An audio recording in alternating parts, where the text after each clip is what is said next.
Iyi ni Jado Artist Official Art and Tailoring. Naho uyu mwumva ni Jado nyawe, umunyabugeni wanyu utazabatengwa haba na gato ashikudata. Umunyabugeni wabigize umwuga, umunyabugeni biri mu maraso, umunyabugeni ubikora adashakisha. Iyi ni impano nakwambi. Dushushanya amafoto atandukanye ay'abantu, inyamaswa, ibidukikije cyangwa environment. Tubashushanyiriza imitako myiza, amashusho meza cyane agaruka ku muco nyarwanda. Nyine ngo ujya gutera uburezi arabwibanza, ntago twagaruka ku muco w'ahandi tudahereye ku muco w'iwacu Rwanda. Abakobwa beza babyina bazi guhamiriza, amafoto agaragaza abakobwa bari gucunda amata, abakobwa bari ku ruhimbi n'ibindi bitandukanye. Tubashushanyiriza ku nkuta zanyu zo mu mazu meza mwiyubakiye, ku buryo ibyo bikuta by'ayo mazu biba bigaragara mu buryo twita nka 3D cyangwa se 3 dimension. Twandika ku mazu rero nk'uko turi kubivuga nyine, twandika ku modoka, ku myenda no ku bindi bikoresho bitandukanye. Imyenda twandikaho ni iy'abanyeshuri, iy'amakupure, iy'amakorari ndetse n'iy'abantu bakoresha mu gushyingura cyangwa se bibuka babo. Dushushanya imfashanyigisho z'abanyeshuri nka digestive system, respiratory system, circulatory system, parts of the human body, human skeleton, map of Rwanda, map of Africa n'ibindi byinshi tutagarutseho nona. Dukora ibyapa bitandukanye, ibyamamaza, ibiranga, ibiyobora, harimo banners ndetse na banderole. Dukora cachet stamps zitandukanye, logo badges n'amayinsinya y'abanyeshuri. Dukora amakarita y'abanyeshuri, student cards, biroti, report cards n'ibindi bitandukanye. Tubadodera imyenda itandukanye ku bantu bakuru ndetse n'abana. Abanyeshuri tubadodera school uniforms, tubabohera imipira y'imbeho, sweaters, tubakorera kandi sportswear, byose tukabashyikiriza hariho ibirango by'ibigo bigaho. Dutanga inyemezabwishyu yemewe na Rwanda Revenue Authority cyangwa se RRA. Ibi mbabwira si amagambo, iyo wize neza uba warize, kandi iyo wize neza bigaragarira mu byo ukora. Muze rero mbakubite grife z'ubwenge, mbashanyiriza amafoto meza, mbashanyiriza imitako myiza, umuntu mirenze mbashanyiriza aho mu masaro y'amazu meza yanyu mwiyubakiye, ubundi arushaho kugaragara neza. Ku bindi bisobanuro mwakwifashisha imiyoboro igaragara kuri iyo logo mureba yo muri Jado. Aha, murareba inshuti zacu rero, nk'uko bisanzwe iteka tuba tuje hano mu kiganiro, ariko dutangira tubasuhuza kandi tunabashimira cyane cyane abantu mwakoze subscribe, abantu mujya muri comment mukatwandikira mukatubwira uko mubyumva. Umva muri ku mutima kabisa. Inshuti zacu rero tuba tuzifite hirya no hino hatandukanye, iburasirazuba, iburengerazuba, mu majyepfo n'amajyaruguru, yego mu mujyi wa Kigali. Gilbert aho ku Ruhuha umeze ute? Directrice wanyu nawe ameze ate? Pelagie. Nizere ko mumeze neza, ba Nepo, ba Isaac, n'abandi benshi. Ntabwo nabarondora, murabizi muri benshi kandi mwese tubakunda urungana. Iburengerazuba rero aho ku Mayengu mumeze mute? Aho hirya muri Kantobo nizere ko mukomeye cyane. Uyu ni umuhungu wanyu Jado ubasuhuza, ndi kumwe na Nyir'Ibyondo. Ndabasuhuje. Uyu munsi rero tuje dute? Uyu munsi turashaka kuvuga ku mibanire iri hagati y'abantu bakodesha amazu, abazwi nk'abapangayi, na ba sebuja aribo bitwa ba Landlord. Nyir'Ibyondo. Ba Nyir'Ibyondo nabo bakodesha ibyo byondo byabo babanye.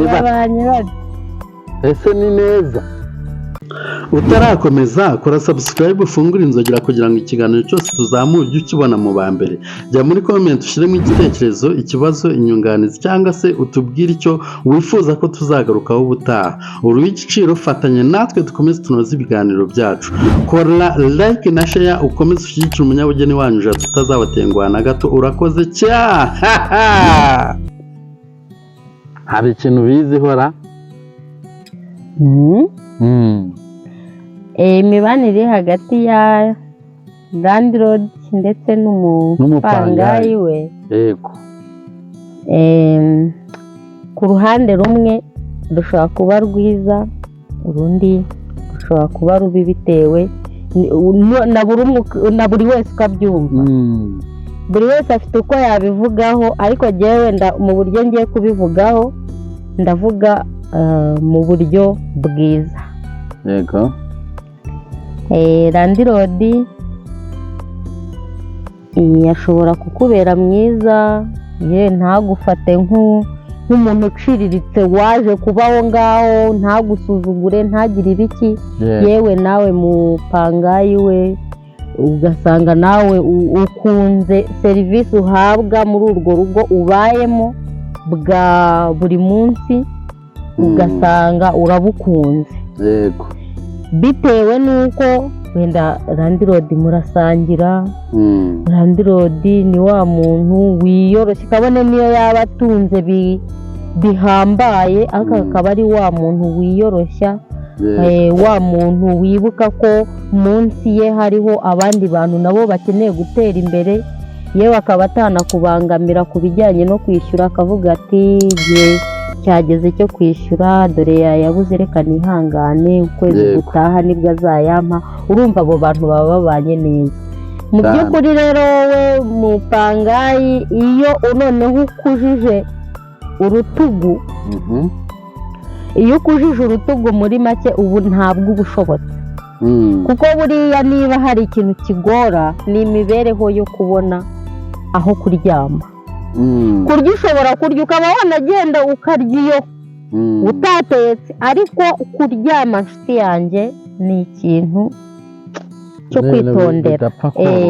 Iyo rero uramutse ukujije urutugu ukabona bya bindi Landlord yakoze yaciye bugufi, mu by'ukuri uri nta munoza, hari icyo uba ushaka. Navuga kuri urwo ruhande. Hanyuma se n'urubi narwo rurahari. Wenda reka tubanze tuvuge ku rwiza. Hari Landlord usanga ari beza koko. Ubwiza tuvuga mu byumve neza si uburanga, ni imibanire, imico myiza bafite. Yego. Ugasanga abantu bakodesha ibyondo byiwe nk'uko tubita ba Nyir'Ibyondo, bagasanga abantu bakodesha ibyondo byiwe abaha agaciro, arumva neza ko nabo nyine ari abantu nyine bo kubahwa, ariko baba ari nabo kubahwa. Ariko uzi abantu baguha amafaranga buri kwezi, reka tuvuge wenda yuko kwezi niba atanayabonye, ariko igihe cyose azayabonera azayaguha, siri n'ubundi azaba yinjiye. Ubu muntu si wo kubahwa koko cyane. Rero hari ku ruhande rwiza nirwo turi kuvugaho, hari ba Landlord nyine bazi guha agaciro abapangayi. Yego. Noneho iyi YouTube channel yacu, content yacu yitwa urukundo ruganza iteka mu bantu. Mu by'ukuri uwo muntu urumva ko urukundo aba ari gutuma ruganza kabisa, akanarwereka n'abo aruta baje bamugana. Naho ugasanga nyine niba Landlord afite icyo kunywa icyo kurya mu rugo kidasanzwe, nyine yagize ikirori, agatumira abapangayi be rwose bakaza bakagira gute, bakahaboneka, bakabana muri ibyo byiza. Ntibabonanire kujya kumwishyuza gusa. Utarakomeza kora subscribe, ufungure inzogera kugira ngo ikiganiro cyose tuzamure ujye ukibona mu ba mbere. Jya muri comment ushyiremo igitekerezo, ikibazo, inyunganizi, cyangwa se utubwire icyo wifuza ko tuzagarukaho ubutaha. Uruha igiciro, fatanye natwe dukomeze tunoze ibiganiro byacu. Kora like na share, ukomeze ushyigikire umunyabugeni wanyu tutazabatenguha na gato. Urakoze cyane. Uwo muntu rwose aba ari mwiza cyane. Tubonereho n'umwanya wo kubashimira abafite imico nk'iyo ngiyo, bumva ko batagomba guhutaza abari munsi yabo, bumva ko batagomba gukeneka abo baruta. Muri ubu buzima ni ugufatanya mw'abantu. Niba ufite ibyo byondo byawe, njye nkabanje mbikeneye, nyine ndabikeneye, ubwo nkukeneye hayo maboko ndusha, ariko nyamara si nuko wenda yakurusha, si nuko yakurusha, kuko ahanini umuntu ajya gukodesha ahantu ho kuba, ku mpamvu z'ubuzima arimo ako kanya. Ashobora kuba yaza aho ngaho aje mu kazi kazarangira agataha iwe nawe ahafite, ahubwo afite n'abandi nawe ayoboye. Akahaza atari uko bwa buzima ari buke buciriritse, ahubwo ari ku mpamvu z'uko ari mu kazi, bityo ukamubera boss. Ubundi abenshi ni nuko biba bimeze. Ubwo rero abo bantu rwose bubahwe bamenya guha agaciro abaje babagana, babashaka iyo serivisi yo gukodesha. Abo bantu ni beza cyane. Abo bantu rwose ni beza kandi bakomeze babane neza n'abo bantu babo nyine babaziye mu buzima. Buriya ni nko kuza mu buzima, kuko isaha n'umunota ikibaye n'ubundi aba agomba kukigiramo uruhare. Bati umuntu yarwaye ate, yafashwe n'iki, niwe ugomba gutanga amakuru. Mu by'ukuri muba mwabaye umuryango. Abo bantu rero turabashimiye cyane. Urukundo ruganze iteka mu bantu. Mutwemerere rero dusoreza ahangaha igice cya mbere. Mu gace ka kabiri tuzaza tubabwira kuri ba Landlord bigize ba gafaranga, bigize ba mafaranga. Mbese niba ukwezi kugeze ukaba wayabuze, nsohokera aha nta kindi dupfana. Murakoze cyane.